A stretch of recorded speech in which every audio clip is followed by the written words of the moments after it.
Utaibah bin Abu Lahab adalah salah satu tokoh yang dikenal dalam sejarah Islam karena permusuhannya terhadap Nabi Muhammad. Ia merupakan putra dari Abu Lahab, salah satu penentang keras dakwah Nabi. Berikut adalah beberapa tokoh dan peristiwa yang berkaitan dengan Utaibah bin Abu Lahab. Pertama, pernikahan dengan Ruqayyah binti Muhammad. Di tengah panasnya gurun Makkah, sebelum cahaya Islam menyinari jazirah Arab, Ruqayyah binti Muhammad tumbuh sebagai gadis yang lembut dan berakhlak mulia. Ia adalah putri kedua dari Muhammad bin Abdullah yang saat itu dikenal luas karena kejujurannya. Suatu hari, dua anak dari Abu Lahab, Utbah dan Utaibah, meminang dua putri Muhammad, Ruqayyah dan Ummu Kulsum. Pernikahan Ruqayyah dengan Utaibah pun dilangsungkan, sebuah ikatan antara dua keluarga Quraisy yang terhormat. Meski mereka berbeda dalam banyak hal, kehidupan rumah tangga mereka sempat berjalan damai. Namun, kedamaian itu tidak berlangsung lama. Ketika Muhammad menerima wahyu dari Allah Subhanahu wa Ta'ala dan mulai menyampaikan risalah Islam secara terbuka, gejolak besar pun muncul di Makkah. Abu Lahab, salah satu penentang utama dakwah Nabi, marah besar atas apa yang ia anggap sebagai penghinaan terhadap agama nenek moyang mereka. Suatu malam, di halaman rumah Abu Lahab, terdengar suara keras. Abu Lahab, "Wahai Utaibah, aku tidak bisa lagi membiarkan darahku bercampur dengan keluarga Muhammad. Engkau harus menceraikan Ruqayyah. Dia putri orang yang telah memecah belah kaum kita." Utaibah, yang masih muda dan dipengaruhi ayahnya, menunduk. Utaibah, "Ayah, tapi dia..." Abu Lahab memotong dengan tajam. "Tidak ada tapi, demi Lata dan Uzza, engkau harus memilih antara keluargamu atau perempuan itu."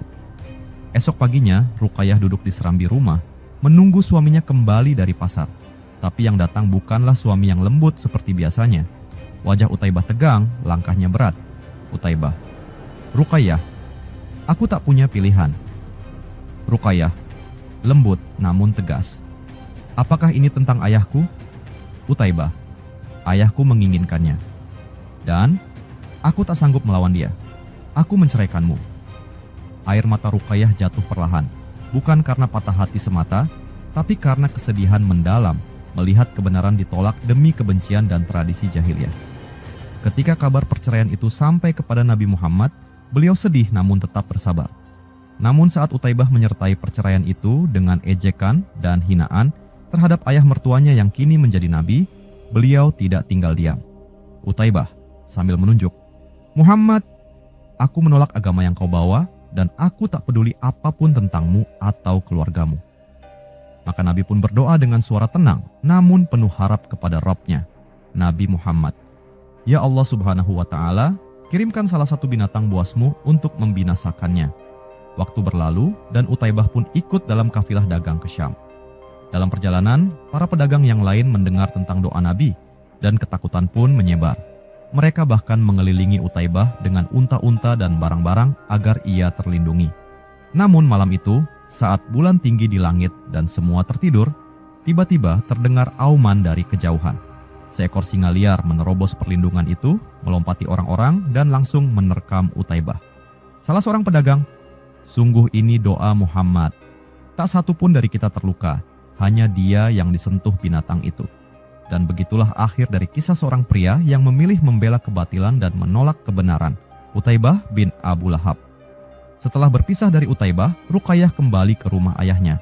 Meskipun terluka, ia tetap sabar dan tegar. Dalam dekapan kasih sayang ibunya, Khadijah, dan keteguhan ayahnya yang penuh cinta, ia menemukan kembali ketenangan hatinya.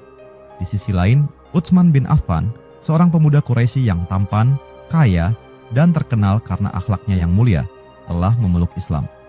Hatinya telah terpaut pada dakwah Nabi dan ia termasuk dalam kelompok pertama yang menyatakan keimanan secara terang-terangan. Suatu hari, ketika Nabi Muhammad melihat kesedihan putrinya, beliau berbicara lembut kepadanya. "Nabi Muhammad, wahai putriku, bersabarlah. Ketahuilah, jika dunia berpaling, Allah Subhanahu wa Ta'ala akan mengirimkan yang lebih baik bagimu." Dan benar saja, tak lama setelah itu, datanglah Utsman bin Affan menghadap Nabi. "Utsman, wahai Rasulullah, aku mencintai putrimu karena Allah Subhanahu wa Ta'ala. Aku ingin melamar Ruqayyah." Wajah Nabi Muhammad tersenyum haru. Beliau tahu, Utsman bukan hanya lelaki yang baik, tapi juga seorang mukmin sejati. "Nabi, "Wahai Utsman, Ruqayyah adalah belahan jiwaku, dan aku percaya engkau akan menjaganya dengan penuh kasih sayang." Pernikahan mereka pun dilangsungkan dengan penuh kebahagiaan. Utsman memperlakukan Ruqayyah dengan cinta dan kelembutan. Ia sering memanggilnya dengan sapaan manis, dan Ruqayyah pun membalas dengan penuh cinta dan penghormatan.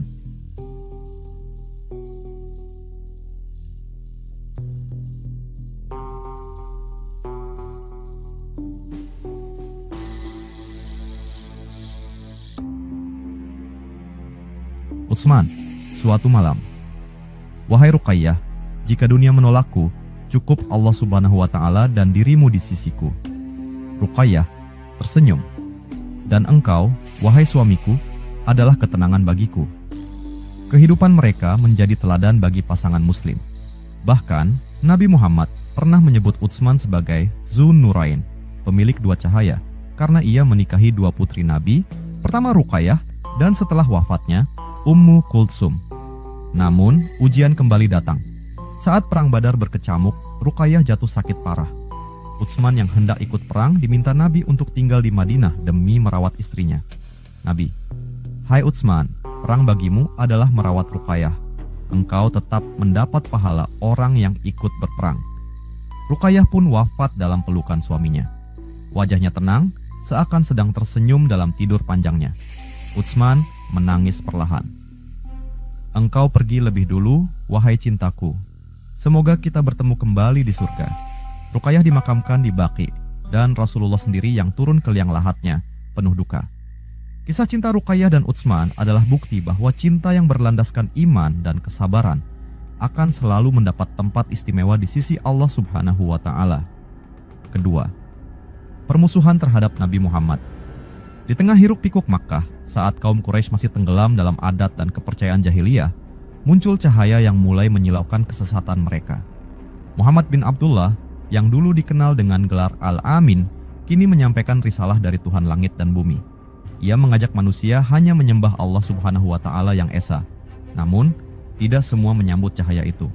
Di antara yang paling keras menolak adalah Abu Lahab, paman Nabi sendiri, dan salah satu anaknya, Utaibah bin Abu Lahab. Utaibah adalah pemuda Quraisy yang tampan dan sombong. Ia sebelumnya menikah dengan Ruqayyah, putri Nabi Muhammad. Namun di bawah tekanan ayahnya yang marah atas dakwah sang Nabi, ia menceraikannya. Tapi tidak berhenti di situ. Ia justru menunjukkan permusuhan terbuka terhadap mantan mertuanya sendiri. Suatu hari, ketika Nabi Muhammad sedang membaca Al-Quran di dekat Ka'bah, Utaibah datang dengan langkah cepat dan wajah penuh amarah. Utaibah, "Wahai Muhammad, aku sudah muak dengan ayat-ayatmu itu. Aku benci apa yang kau bawa." Nabi tidak membalas dengan marah.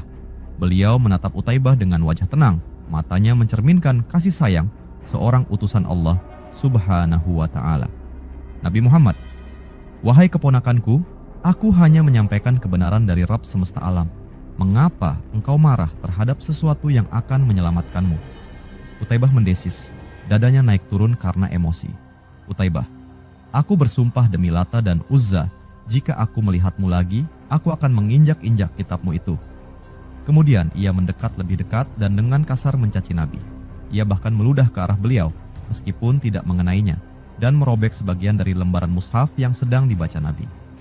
Setelah kejadian itu, Nabi mengusap wajahnya dan berkata dengan suara yang pelan, namun berat, "Nabi Muhammad, ya Allah Subhanahu wa Ta'ala, kirimkan salah satu binatang buasmu kepadanya."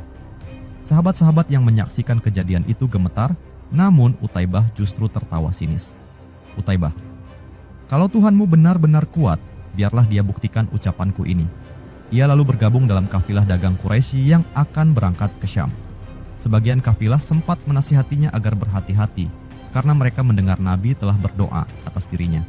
Salah satu pedagang, "Wahai Utaibah, tidakkah kau takut? Muhammad bukan sembarang orang, doanya tidak akan ditolak." Utaibah dengan pongah, "Singa, serigala, aku tidak takut pada makhluk liar. Aku anak Abu Lahab." Dalam perjalanan menuju Syam, malam mulai turun dan kafilah berkemah.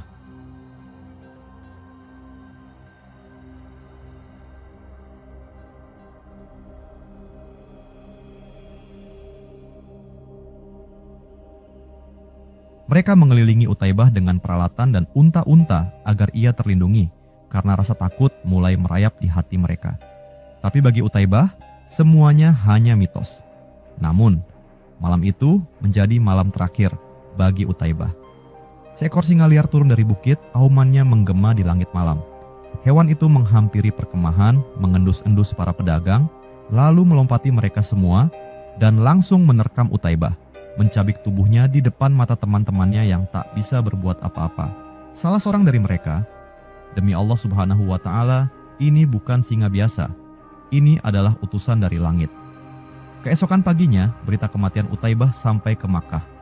Orang-orang terdiam dan bahkan musuh Nabi mulai menggigil, sebab mereka tahu ini bukan kebetulan.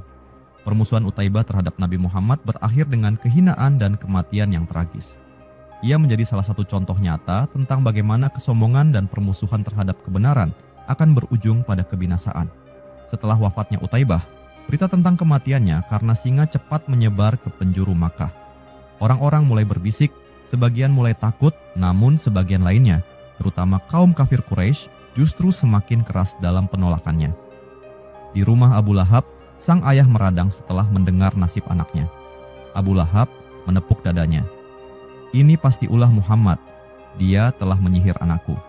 Demi Lata dan Uzza, aku tidak akan berhenti sampai dakwahnya hancur." Istrinya, Ummu Jamil, "Benar, kita akan serang dia dengan kata-kata dan batu. Dia telah mencemarkan nama kita."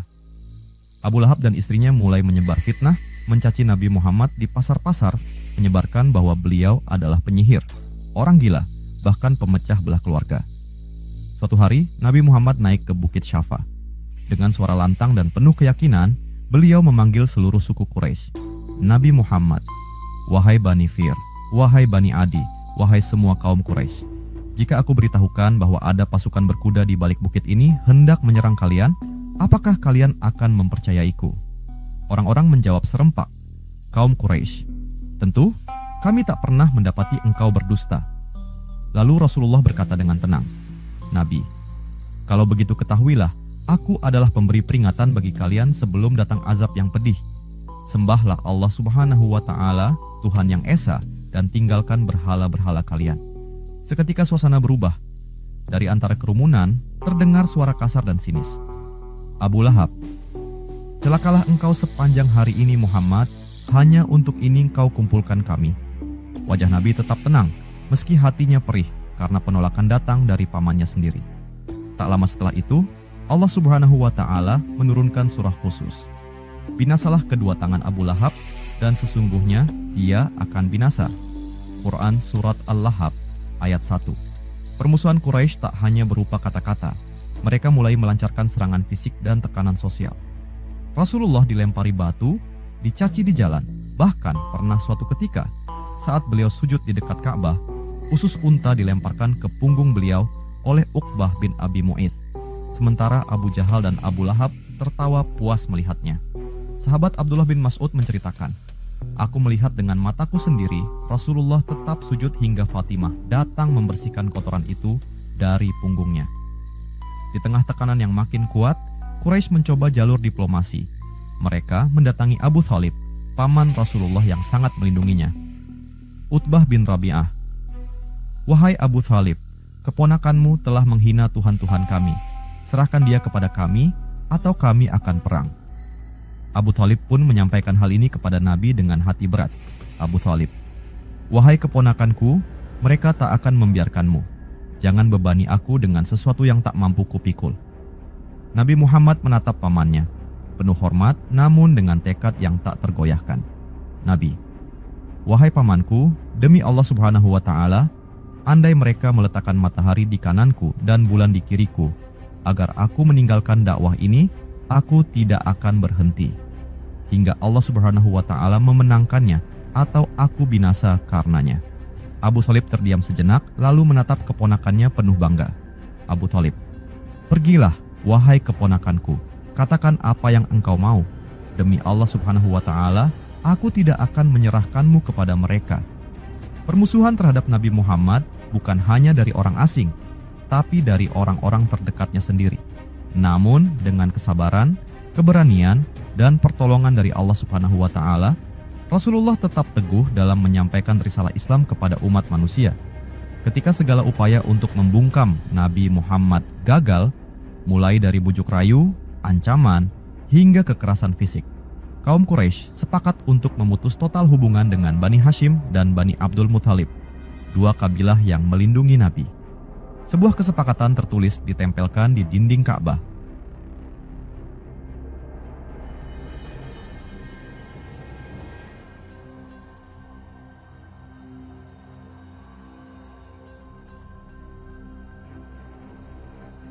Tidak ada jual beli, tidak ada pernikahan, tidak ada saling tolong-menolong dengan mereka hingga mereka menyerahkan Muhammad kepada kami.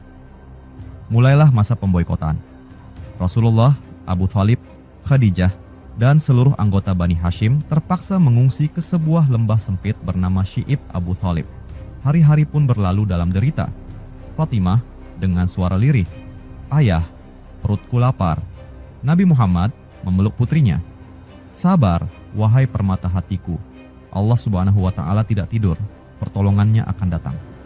Anak-anak menangis kelaparan, suara mereka menggema di malam hari, membuat hati Nabi hancur. Mereka hanya memakan daun-daun kering dan minum air yang terbatas. Pasar pun menolak menjual apapun kepada mereka.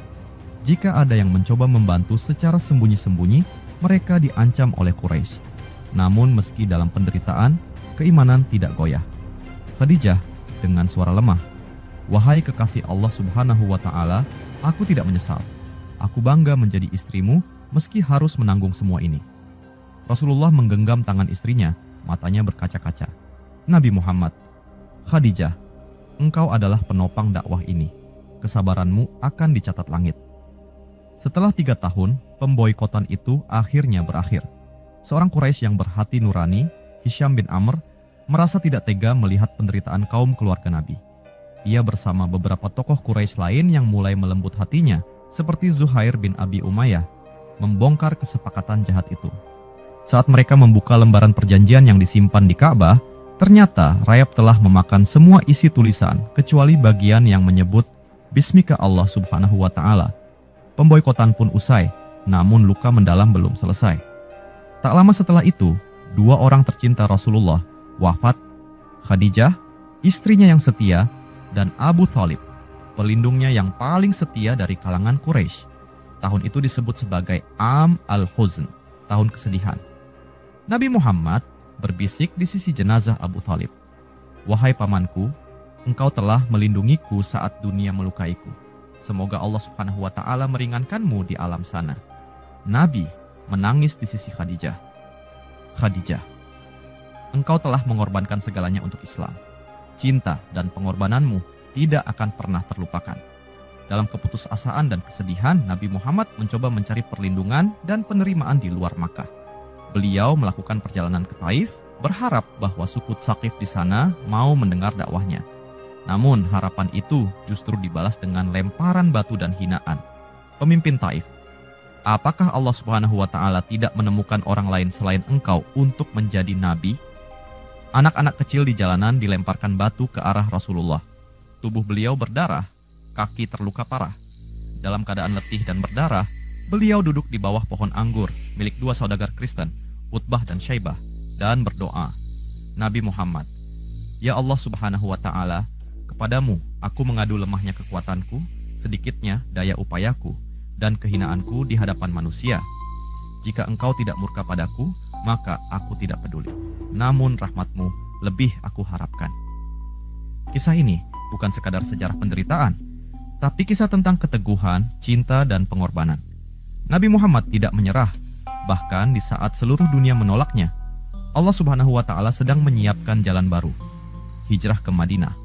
Setelah bertahun-tahun mengalami penolakan, penganiayaan, dan kehilangan orang-orang tercintanya, Nabi Muhammad tidak pernah berhenti berharap pada pertolongan Allah Subhanahu wa Ta'ala, dan harapan itu mulai terwujud di sebuah kota yang dikenal sebagai Yatsrib, kelak dikenal sebagai Madinah Al-Munawwarah, kota yang bercahaya. Setiap musim haji, Rasulullah terus berdakwah kepada para pendatang dari luar Makkah. Hingga pada suatu musim, sekelompok kecil dari suku Aus dan Khazraj mendengar ajaran beliau, lalu berkata, salah satu dari mereka, "Sungguh, inilah Nabi yang dijanjikan dalam kitab-kitab terdahulu." Mereka masuk Islam dan berjanji akan kembali tahun depan dengan lebih banyak orang. Pada musim haji berikutnya, mereka datang kembali dengan 12 orang dan berbayat kepada Rasulullah di Bukit Aqabah. Ini dikenal sebagai Bai'atul Aqabah pertama. Dengan semakin banyaknya penduduk Yatsrib yang menerima Islam, Rasulullah pun menyuruh para sahabat hijrah diam-diam. Satu persatu, kaum muslimin meninggalkan Makkah menuju Madinah. Namun Nabi belum diperintah Allah Subhanahu wa Ta'ala untuk hijrah, hingga akhirnya turun izin hijrah untuk beliau. Pada malam bersejarah itu, ketika Quraisy berencana membunuh Nabi secara serentak, beliau keluar dari rumahnya bersama Abu Bakar As-Siddiq, meninggalkan Ali bin Abi Thalib tidur di tempat beliau sebagai taktik untuk mengecoh musuh. Abu Bakar penuh semangat, "Izinkan aku menemanimu, wahai Rasulullah."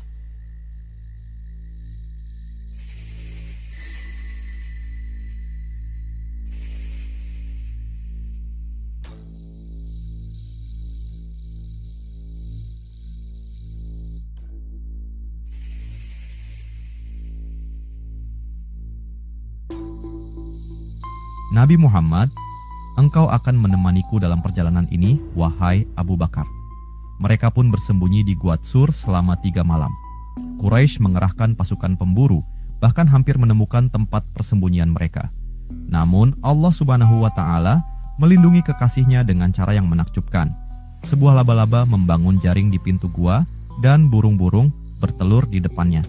Ketika para pemburu tiba di depan gua, mereka ragu. Seorang dari mereka, "Tidak mungkin dia di sini. Jaring ini tidak rusak. Burung ini tidak akan bertelur kalau ada orang di dalam." Abu Bakar berbisik cemas, "Wahai Rasulullah, andai mereka menundukkan kepala, mereka akan melihat kita." Nabi Muhammad, "Jangan bersedih wahai Abu Bakar. Sesungguhnya Allah Subhanahu wa Ta'ala bersama kita." Quran Surat At-Taubah 40. Setelah perjalanan berat, Nabi Muhammad dan Abu Bakar akhirnya tiba di Madinah. Kota itu bergemuruh dengan sukacita. Anak-anak, wanita, dan para lelaki menyambut beliau dengan senyuman dan takbir. Warga Madinah bersorak, "Telah datang cahaya dari lembah tinggi. Marhaban ya Rasulullah." Mereka menyanyikan, "Tala'a al-badru alaina min thaniyati al-wada." Nabi Muhammad disambut sebagai pemimpin, sebagai saudara, dan sebagai rahmat yang lama mereka tunggu. Di Madinah, Islam tidak hanya menjadi keyakinan, tapi menjadi sistem hidup. Terbentuklah masyarakat Islam yang pertama. Beliau mempersaudarakan kaum muhajirin, pendatang dari Makkah, dengan Ansyar, penduduk asli Madinah, membangun Masjid Nabawi, dan membuat Piagam Madinah, konstitusi pertama yang menjamin hak semua penduduk, termasuk non-muslim. Hijrah bukan sekadar perpindahan tempat, tapi perubahan besar dalam sejarah manusia. Di Madinah, cahaya Islam mulai menyebar ke seluruh jazirah Arab dan dari sana ke seluruh dunia. Peristiwa yang melibatkan Utaibah menunjukkan betapa kerasnya penolakan terhadap Islam pada masa awal dakwah dan bagaimana Nabi Muhammad harus menghadapi tekanan, bahkan dari keluarga besarnya sendiri.